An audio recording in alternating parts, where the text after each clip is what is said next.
walking down the street. And the observer then asked, yeah, but how long have you been doing this for?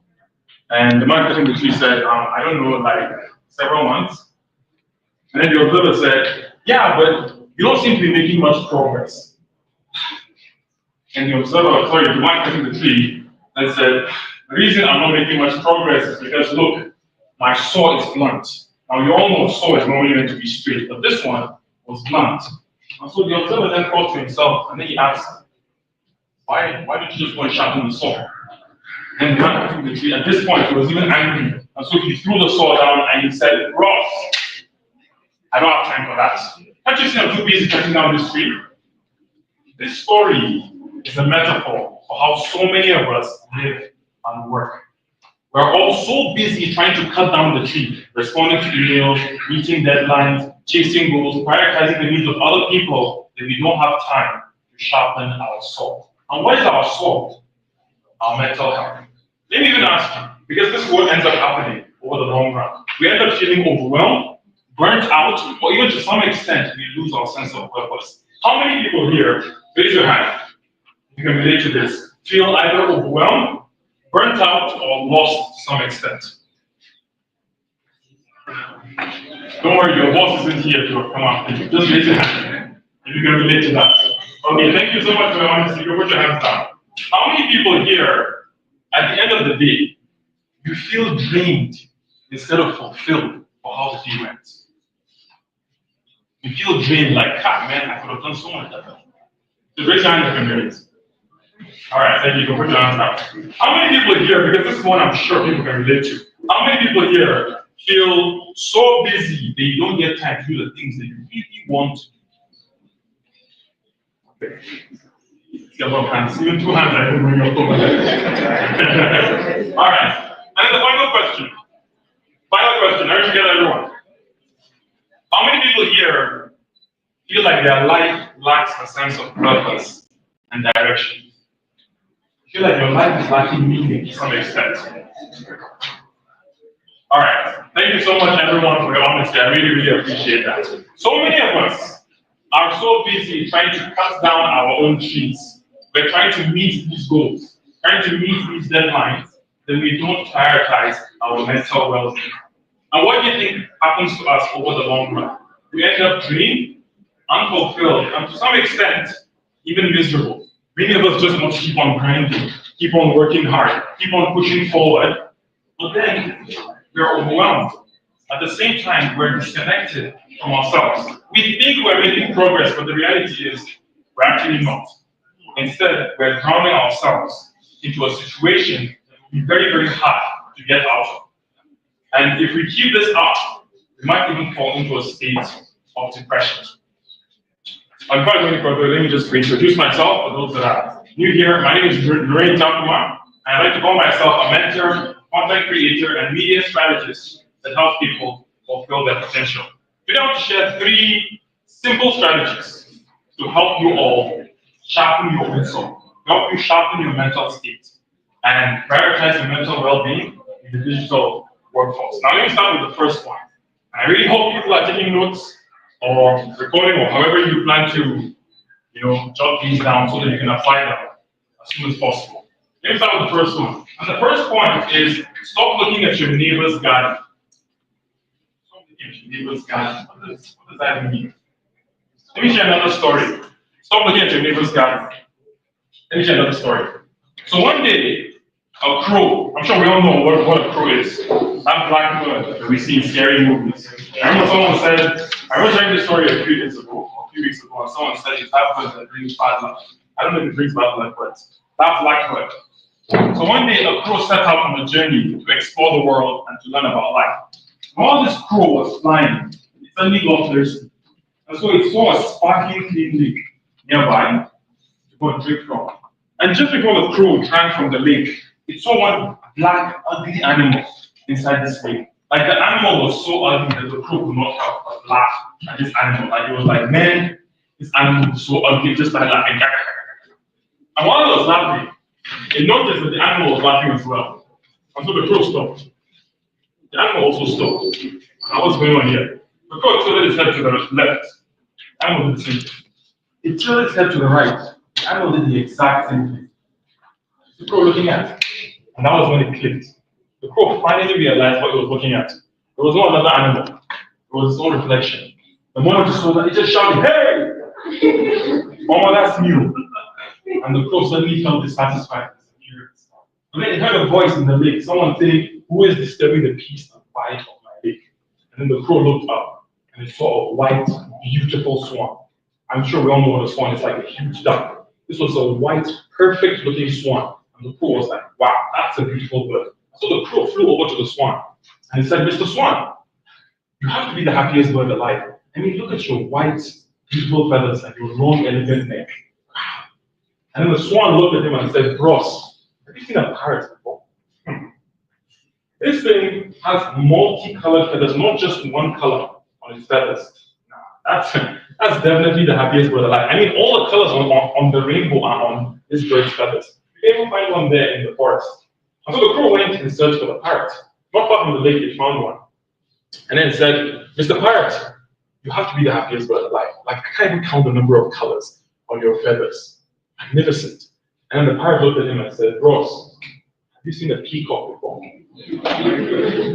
This thing is so majestic. It's so high class that it lives in a palace like a king. Human beings feed it every single day. Human beings admire it every single day." Nah, hands down, that's the happiest bird alive. And the crow was like, "Where can I find this peacock?" And then the parrot said, "One place the human beings call the zoo." And so the crow went to the zoo in search for the peacock. They found it difficult to reach the peacock because there were so many people surrounding the peacock's cage. And so they found a branch of a tree close enough to the peacock's cage, and they sat there and they said, "Mr. Peacock, respect, sir. You have to be the happiest bird alive. Like, human beings feed you every day. Human beings admire you every day. And you live in a palace like a king. You have to be the happiest bird." The peacock looked up at the crow and said, "Bros, who told you that nonsense? I am trapped in a cage. I don't have the freedom to see my family. I don't have the freedom to see my friends.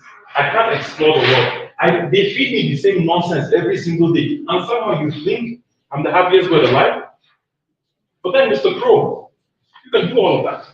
You can explore the world, you can learn about life, you can see your family and your friends, you can eat whatever you want to. Surely, Mr. Crow, you are the happiest bird alive." I have a question to ask you. How many people here, to some extent, I want us to be really honest, to some extent, you look at what other people have and you wish you had what they had? You look at the cars they drive, the places they travel to, the people they hang out with, the food they eat, the clothes they wear, and they're like, "Man, I wish I had that." Just raise your hand, please. I want you to keep your hands up. Okay. Ladies and gents, please look around. Just look around the room. Okay, you see? So many people are raising their hands. Some are even raising two hands. If you notice, ladies and gents, are you together? You're not alone. It's a very common feeling so many people have. It's very common, but it's very unhealthy for us. And what is that? One of the biggest destroyers of our happiness today, which is comparison. We look at what we have, and we look at what he has and what she has, and we're like, "Man, what I have is nonsense." And the thing is, it's not that what you have is there's anything wrong with it. What you have is fantastic. But because you're comparing it to what someone else has, what you have seems like nothing. And what we end up doing is we overlook the blessings that God has blessed each and every single one of us with. Because we're so focused on what this person has and what that person has. Now, if you remember, the title of this first point was "Stop Looking at Your Neighbor's Garden." Why I said that is because imagine you had a garden and your neighbor had a really beautiful garden and theirs was like, let's say, it looks 10 times better than yours.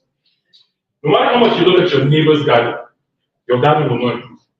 No matter how much you compare your neighbor's garden to your garden will not improve. If anything, your garden will even die because you're there paying attention to someone else's garden. So the only way your garden can improve is if you focus on your garden, is if you nurture your garden and if you take care of it. That's the only way. In the same way, no matter how much you compare your journey to someone else's journey, you won't have what they have. You can spend the rest of your life looking at what he has or what she has, what this person has achieved, what that person has accomplished. No matter how much you look at it, you won't have that. The only way for you to make progress on your own journey is if you focus on your own journey and do the work necessary to get to where you want. We can't keep looking at what other people have achieved and using their success as a benchmark for where you're supposed to be. Because this is something so many of us do, right? You see that, let's say, for example, you are 25. Most of your friends are 25 and they're all married, and then you think, I'm supposed to be married. This other person has achieved this level of success, right? Or they have a house, and you think, man, I'm behind, I'm a failure because this other person has achieved this and I haven't. I want to make something really clear to everybody. You're not behind. You're not a failure. You're not lagging. You're not losing. You're exactly where God wants you to be. And the only way for you to progress in this life is if you focus on your own journey and focus on the lessons God wants you to learn where you're at. You won't learn that lesson by looking at someone else. Those lessons are for you to learn. And they can only be seen if you focus on this journey of your own. Sometimes, let me even put it this way. Sometimes that delay in getting what you want, there's something that we all want in this life. We have goals, we have ambitions. That delay in getting that might just be protection. It's not punishment from God. I can tell you that. It's not punishment. It can be protection from something you're not ready to have just yet. Let me see that. That delay in getting what you want is not a punishment from God. It could just be protection from something you're not ready to have. Because some people will look at me and be like, Nurain, I disagree. I'm supposed to be married right now. If I'm married right now, I'll be happy. And I can ask you, or you could be miserable. Nurain, I'm supposed to have a car right now. And if I have a car, I'll be happy, or you could watch into an accident. Nurain, I'm supposed to have a house by now. If I have a house, I'll be happy, or the house will burn down. Where you are right now is exactly where God wants you to be. So you have your own plan, which you can carry out consistently. That is fine. Honestly, I'll even encourage you to do that. I'm not saying you should go home and not do anything. No, you have to work towards what you want consistently. But trust that God's plan will always be better than your own. And whatever happens was meant to happen. And that's the first point. So I'm looking at your neighbor's garden. Let's move on to the second one. And the second one is to put your oxygen mask first. Put your oxygen mask first. What could I mean by that? When we enter an airplane, on the screens inside the airplane, there's a video that's played. And in that video, they tell you what to do in case of emergency. And what do they say? Put on your own oxygen mask first before you help those around you. Why do they tell you to put on yours first? The reason is because if you try to help the person sitting beside you, and there was an emergency, and the airplane was running out of oxygen, there's a high chance that you would run out of oxygen before you can help them. And what do you think will happen to them? They will suffer the same fate as you. That is 2-0. Two people die. What are you supposed to do instead? Put on your oxygen mask first, and then you'll be able to help those around you. In the same way, this metaphor applies to your life in the sense that the only way you can fully fulfill the needs of others is if you fully fulfill your own needs. Sadly, the mistake so many of us make is we sacrifice pieces of ourselves for people who will not do the same for us. We'll pay attention, give them our 100%, ensure that this person knows how much we care about them, but then this person doesn't even care about your health. In fact, if you were sick for 6 months straight, they will not call, they will not check in on you. They just don't care. I've been in friendships like this. Like, it's one of the most painful lessons that I've learned in my own life, where you can't just keep on investing in a friendship when you're not getting anything out of it, because you end up draining. Let me even ask you all, because this is something I've been in the past. How many people here, to some extent, have been a people pleaser? You went out of your way to get other people to like you. All right. This was something that I experienced back in secondary school. I remember when I was in secondary school, I was so desperate to make friends. I didn't know how to make friends. I was so desperate to make friends that I would do anything to get people to like me. In fact, what I used to do was I used to make fun of people, make jokes about people, because I would want other people to laugh. And I thought if people laughed, it meant that they liked me and they wanted to be friends with me. That was not the case. I remember there was a day, this was, when I share this story, it's not like it's from a movie, but it literally happened. There was a day when I remember I came back to the hostel, the boys' hostel. And let's say this is the gate right here, and the main building is over there. And as I walked into the compound, I saw all of my classmates were there by the hostel, in front of the hostel. And as they all saw me, they all faced my way, and then they started booing. You know how people boo now in concerts, in comedy clubs, they're like, boo, boo, sometimes they even carry something and throw it at the showcase. I don't know one threw anything my way. but like they just started booing. And at first I was like, man, I feel sorry for this guy that they're booing. Because I thought the guy was behind me. And I looked behind me. Yeah, there was nobody there. It was me. I couldn't quite understand, like, why were they booing me? Like, what did I do? Until one of my classmates dragged me to the side. I was like, Ray, everyone is complaining about you. I was like, me? And that was when I realized something. I had gone out of my way to get everybody to like me. But one harsh lesson that I learned was that you can't get everyone to like you, no matter how hard you try. And I'm saying this from experience. And even if, by the way, I already said it's impossible, but even if you get everyone to like you, the one person who definitely will not like you is you. Because you would have sacrificed pieces of you for the sake of people who will not do the same thing. And so when I say put on your oxygen mask, what are practical ways for us to go about this? There are many various ways, but I'll just share 3 simple ones. The first one is meditation. Meditation. Honestly speaking, just taking a few minutes out of your day to meditate can really help you reconnect with yourself. And how to go about this, you can check YouTube because there are several ways people recommend this. That's one. Another thing you can try is journaling, writing off your thoughts, like what's on your mind. Another thing you can try is talking to people you trust. I need to emphasize, it needs to be people you trust. Because I know we have friends in our lives who, if we tell them anything, we're like, bro, I need to tell you something very personal. But don't tell anybody. I'm actually depressed. And the guy's like, oh my God, I'm so sorry, man. Hey, did you hear this guy's depressed? It's like they just want to announce like CNN, BBC, they just want to tell everybody like, that's why I need to emphasize, it has to be someone you trust, not just anybody. And what I said here was just take 10 minutes. It doesn't have to be 5 hours, it doesn't have to be an hour. A few minutes is better than no minutes at all. Because so many of us, there's a question that we get asked all the time. And many of us often lie whenever we're asked this question. And what's that question? How are you? What do you say? I'm fine. Are you so? I just think about that question. Are you really fine or are you just saying you're fine? If you apply these strategies, it's kind of like you asking yourself if you're fine and really figuring out whether or not you're fine and being, like improving your own situation for yourself. Because you're the one that will spend the rest of your life with you. So only you know how you really feel.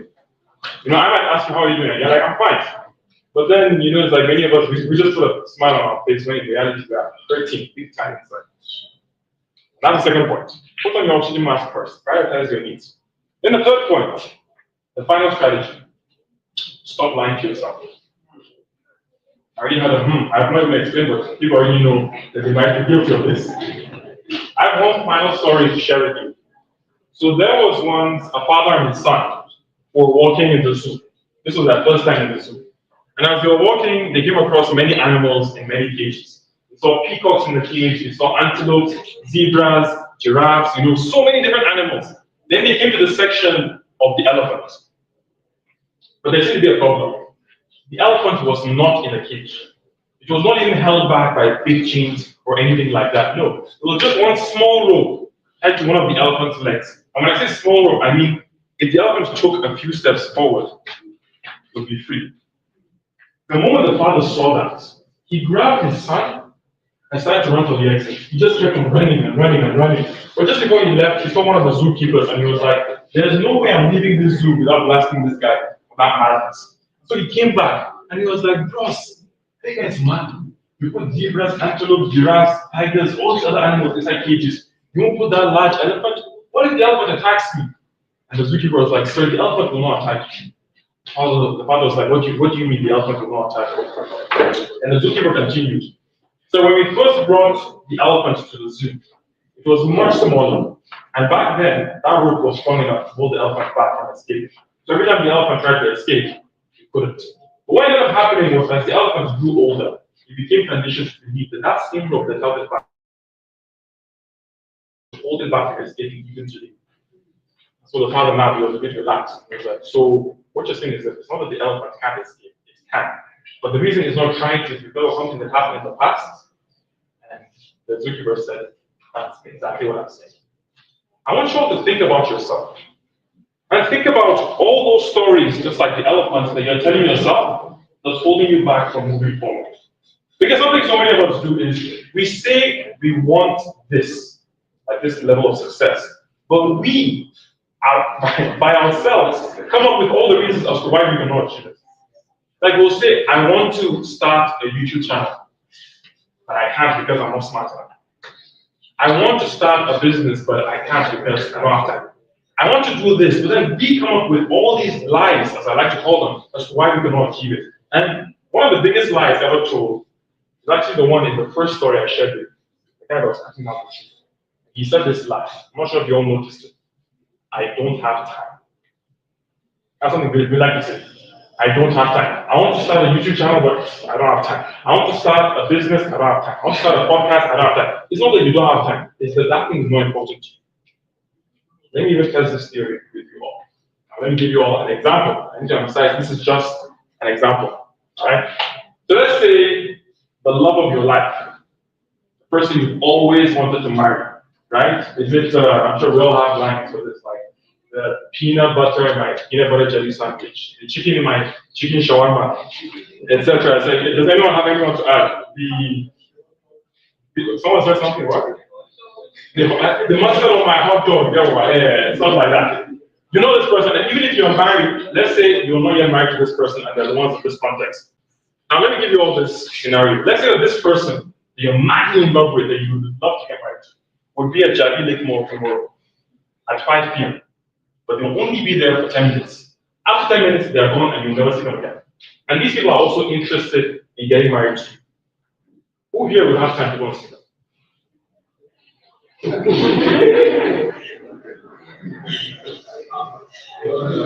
here will have time? People are acting shy. Everyone's acting shy. They don't raise their hands. There's no love. Okay, then that's why. Probably there's no love here.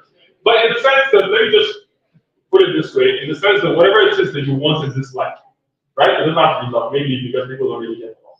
But in a different sense, it could be money, right? It could be whatever opportunity that you want in this life.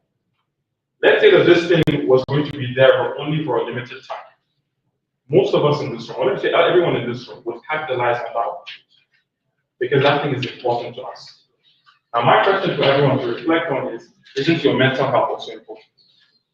Because we're so quick, to take time out for this person, for that person, but just taking a few minutes for our own mental well-being, we cannot wait.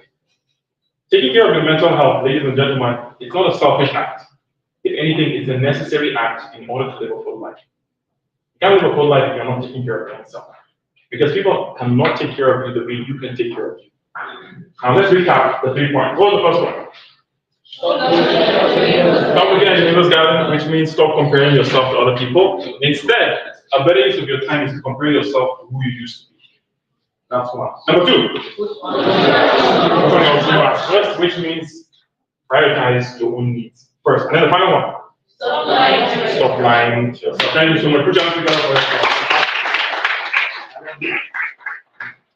All right, thank you so much, everyone. My final words is please ensure you apply what every speaker has shared with you. Because you can attend programs like this and leave and you will still be the same person. Nothing in your life is going to have changed. The only way for your life to change is if you apply these things consistently. And I can promise you that if you apply everything I've shared with you and what all these other speakers, amazing speakers have shared with you all, in a year's time, you will not be the same person. I can guarantee you that. You will be a much, much greater person. I really, really look forward to seeing that version of you. Thank you all for your time. Wow. Thank you so much, sir. We really appreciate you, Mr. Nurain. So is that a launch meeting? Okay, you're happy and you know we stand up. Where's your present? You're happy and you know we stand up. I know this stand. If you're happy and you know we stand up. If you're happy and you know, and you really want to show us that you're happy and you know we stand up. Okay, so let's stretch. Let's get our hands up.